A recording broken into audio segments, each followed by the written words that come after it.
rolling. You're going to learn to roll. Why should you care? I don't really care. But if you're able to roll well, it means a few things. One, it means you have a decent degree of forward spinal flexion, which is important because that's what keeps your spine healthy, is movement. Two, you have an ability to relax your muscles on a hard surface, on the floor in this case. That's important because it shows you have at least a general awareness that you're able to control your muscles, you're able to dissipate tension, you're able to notice when you're holding tension and then let it go, which is really important for stress reduction and injury prevention. It also means that if you fall and you're in a situation that allows you to roll, training a roll becomes reflexive, and therefore you're probably falling because you didn't realize that you were falling, and your body can just go into that roll and dissipate the tension without you really having to do anything because you've practiced it. Then you can get away unscathed. Finally, I think it's a really efficient manner to stand up from the ground and to get to the floor because it can be done in a very relaxed manner. It can also be done very powerfully. And then you look cool, and what's more important than that? So, let's roll into it.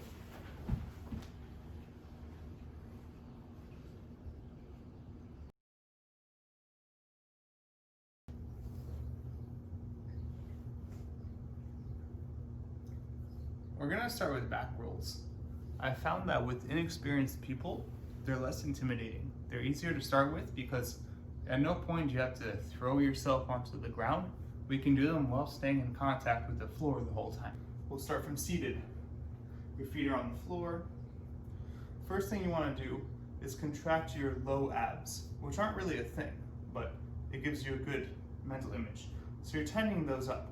That's going to allow you to keep a solid shape, and also it's going to prevent you from relying on your spine and some of the muscles in your hip flexors to do the motion. So tightening there. Now I'm going to use my back to just rock back a little bit. That momentum sends me back, and because my abs, my low abs are a little bit tight, my knees are going to come with me. From here, you're going to find a point where there's no momentum. Right here. And then you start falling back down. In that moment, you're going to extend your legs. Boom. So when I extend my legs, it's going to push my center of gravity enough to start falling to that side. So tuck, extend, boom. I try to catch myself on my toes. At first, you'll probably want to land with one or two knees. Make it your goal to land on your toes. Notice I'm not on my neck. If I didn't have so much hair, you'd see that my head isn't even on the ground. So, tuck, extend, keep the roll back, tuck, extend, roll back, kick, fall, catch. From here, you can just drop your knees to the ground and end in a kneeling position. That's the first roll, first step.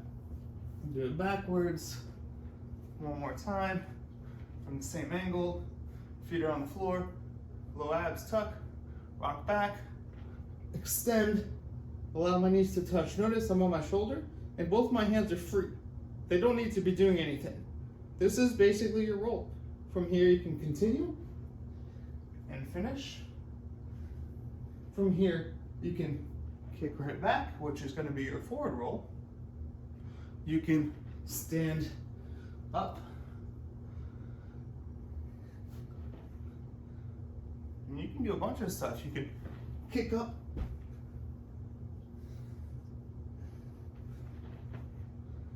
You can roll on the other shoulder. You can roll off of your carpet.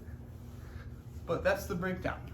So after playing around with that, you might notice that your head gets in the way.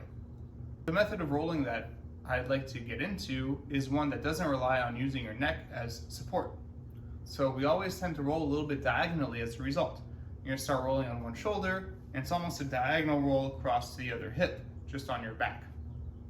So instead of rolling straight back onto my neck where I'm compressed, I'm gonna tilt my head to one side.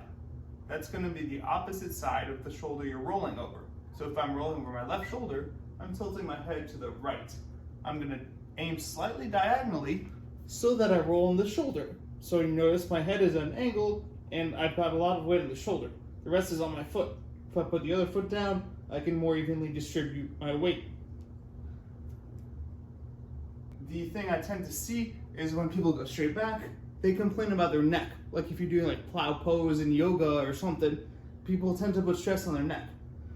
A way that I like to alleviate that is to make sure I'm pulling my shoulders, my delts, I don't care about your scapula, pulling those back. You're just putting your shoulders just back so that they create a shelf to rest on so your neck doesn't. So I'm going to exaggerate, I'm pulling my shoulders back. Now when I'm in this position, I can actually slide a hand, see, through, under my neck. My neck's not really on the ground. The back of my skull is, and my shoulders. If I take my shoulders out of the equation, now I can't slide the hand through. My neck is on the ground, and it's not nearly as comfortable. So as you're rolling, you can think about that. You're kind of pulling the shoulder back, so it makes contact with the ground, so your neck doesn't have to. You're also rolling it out of the way, and completing your roll without ever letting your neck touch the ground. Okay, last little tips. I'm going to give you a couple angles, and you'll notice I'm always kicking my legs over diagonally in the direction of the shoulder that I want to roll over, as opposed to going straight over my head. I can go straight over my head, but then at the last second I'll still have to turn, which is fine, as long as you end up going diagonally.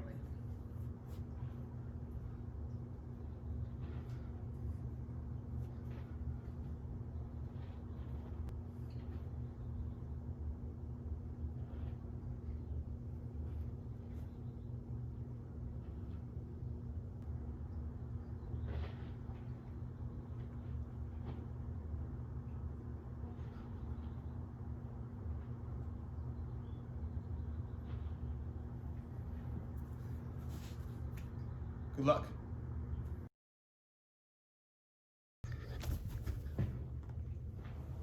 So, I'm assuming you've already got the back roll down. As stated, the forward roll is just the reverse of the back roll. We'll start on the knees. The goal is to get the shoulder to the ground.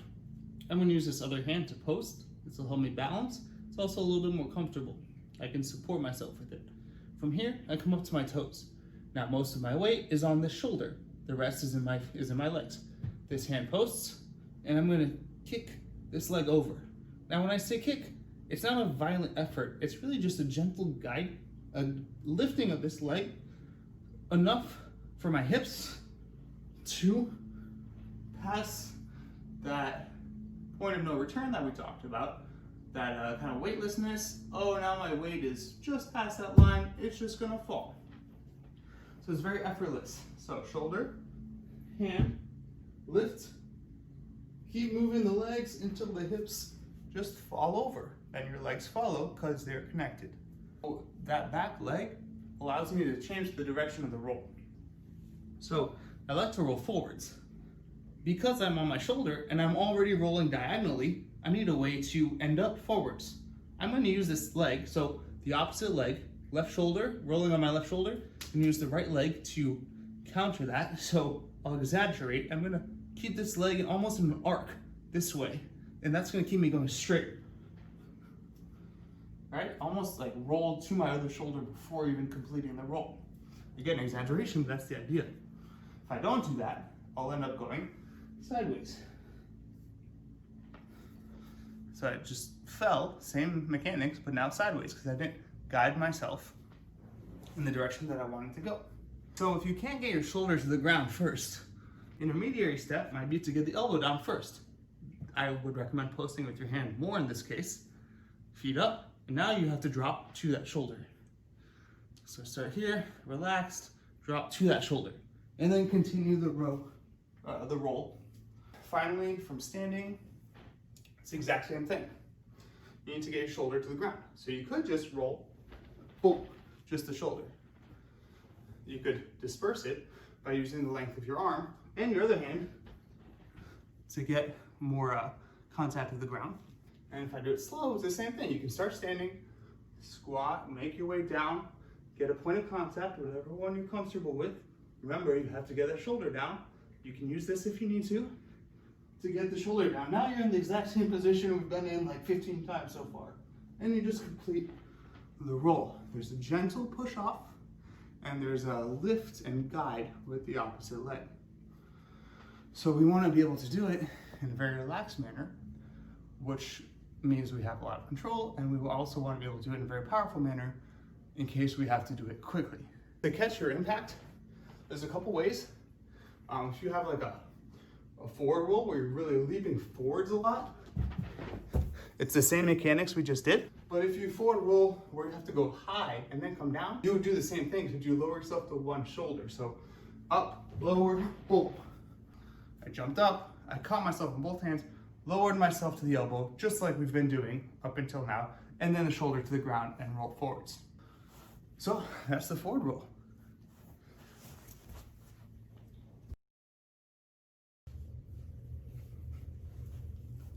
So side roll. The way we're gonna do the side roll is straight on the shoulders and not on the back. There's a lot of different side rolls out there. This is the one that I think has the most value. And if you can do it, you'll probably have enough control to do all the other ones pretty easily. So again, I reiterate, the most important part here is that we're on the top of the shoulders, not the back. That's key. So it looks like this.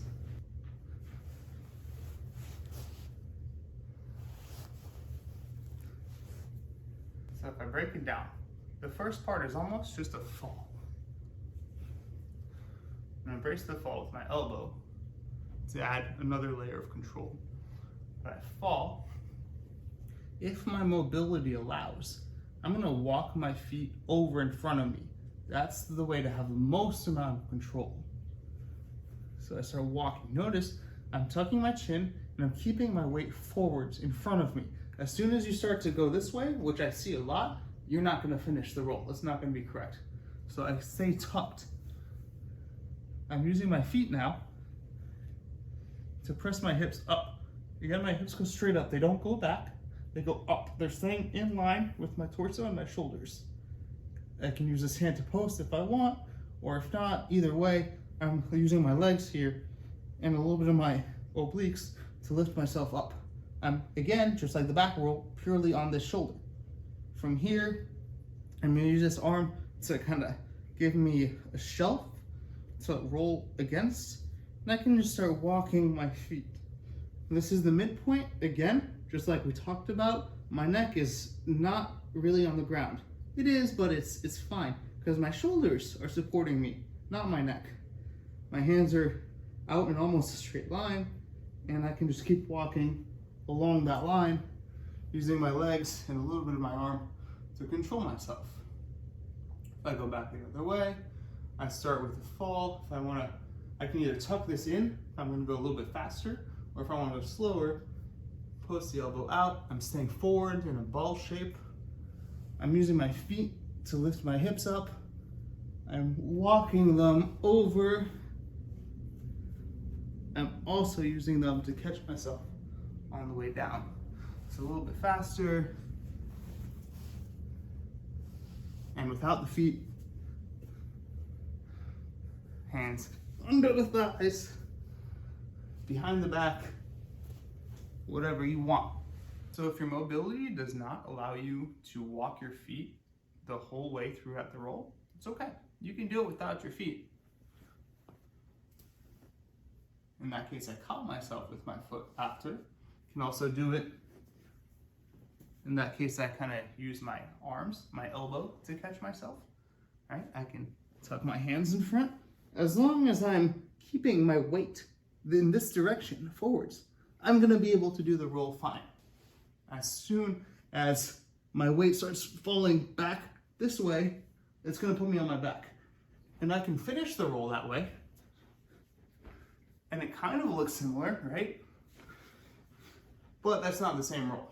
So again, tucking, keeping my weight forward, regardless of whether I can walk my feet here, using my arms to come forward, my head putting as much weight in this direction as possible is what's going to help me do the roll. Boom. In that case, I use my arm. Again, I can post my arms on the ground to give myself a good support. Whatever works for you. A couple more angles.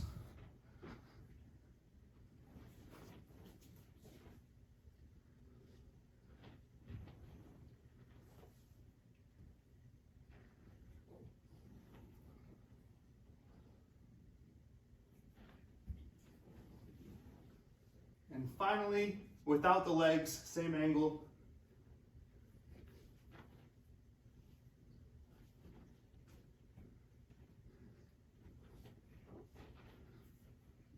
That's your side roll.